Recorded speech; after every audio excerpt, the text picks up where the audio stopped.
embeera weeri ne weetuuse efuuse ya muyizzi ayiggibwa. Muzungu agamba atya? The hunter is being hunted. Ebyobufuzi bya Uganda bwe bityo bwe biri. Andaba nkulamusizza nnyo.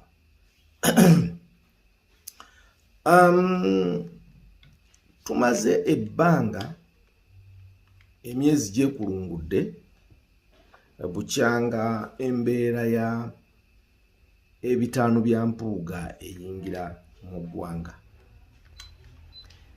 Era wennyini omukulu Ssekikubo we yava n'agamba nti kati agenda kunoonya emikono egijja bakomishona ba paalamenti egibajjamu obwesige. Atobye nno nagyo amazima gali nti emikono omukulu alwanye nagyo gyo gikyagaanye bugaanye kuwera. Emikono atobye nagyo.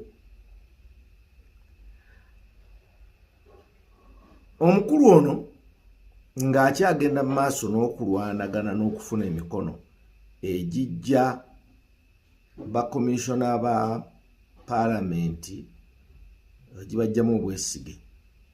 Waafubutuseyo ekibinja kino nga kyakulembeddwamu omumyuka wa RDC amanyiddwa nga Kisa kya Mukama. Yagenda essembabula eyo omukulu w'emiyaga Ssekikubo gy'akiikirira mbu n'afuna ebikwatagana ku Ssekikubo ng'abantu mbu Ssekikubo abayisa mu mbeera embi. Mu mbeera embi nti ababbako ettaka lyabwe, abakuba, abatta mu bintu ebifaanaganako bwe bityo. So mukwano gwange wenzija akagamba nti omuyizzi ate kati yayiggibwa. Kuba kati abantu bagenda kutandika okubuuza credibility eya mukulu Ssekikubo. Ssekikubo yagamba nti abantu abalabiddwako mu paalamenti tekuli muntu weerw'emiyaga n'omu. Abo abantu si beerw'emiyaga. Ebyo nga tubitadde ku bbali, omukulu Joel Ssenyonyi ono kati nga ye leader of opposition era naye abadde musaale nnyo ku kulumiriza abantu abali enguzi, naddala enguzi efumbekedde mu lukiiko lw'eggwanga olukulu sayidi awo. Era abadde abatwala kaguddeyo, abatwala kakaaba. Naye ne wafubutukayo omukulu Diini Lubowa Saava. Diini afunze ekyonga, Diini akalubye, era bw'aba ayogera ku nsonga za leader of opposition olabira ddala nga alina obukakafu nekyayogerako. Era nze message gy'aleeta ndabira ddala nga alina waagyesigamya, alina obukakafu, kubanga kati yagamba mwetegefu okusisinkana mu kkooti n'omukulu ono ye agamba nti amulebula, amuvunaana ennyumba eziri ekyanja, amuvunaana zifulaati zazimbye, aga nti bwe wabaawo audit ekolebwe omukulu annyonnyole ebintu ebyo byafunye yabifuna atya. Nendooza ogwo mulimu gwa kalisoliso wa gavumenti. So amuvunaana okulya obuwumbi 17. Oli bamuvunaana obukadde 5, ono bamuvunaana obuwumbi 17. Kati abantu bavuddeyo bagamba nti omukulu Bobi Wine aveeyo agambe Ssenyonyi annyonnyole ku nsonga eyo kubanga bo tebalya nguzi era tebagikkiririzaamu.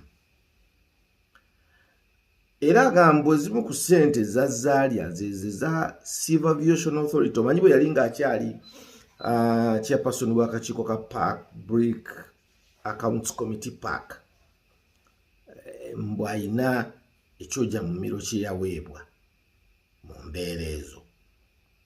So bwe bityo bwe bitambula,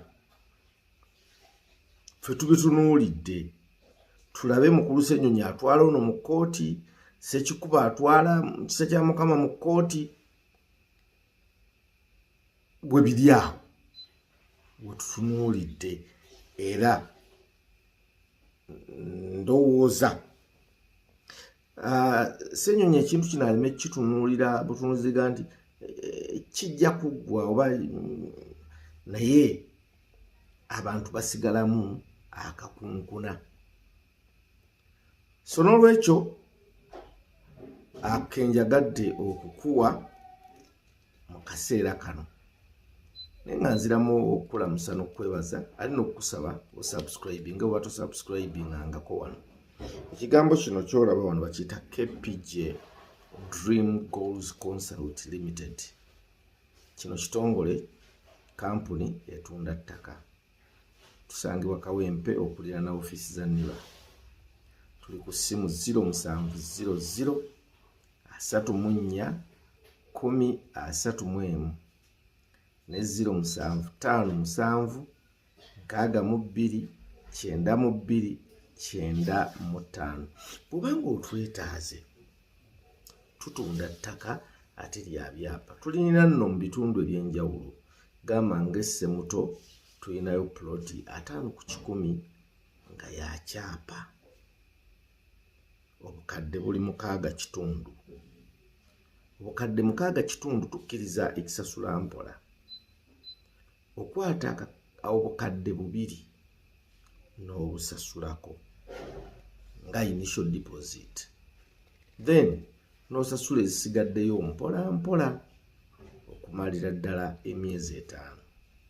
Ssemuto estate weeri, amasannyalaze n'amazzi weegali. Ziri kilometers 4 okuva mu tawuni y'Essemuto,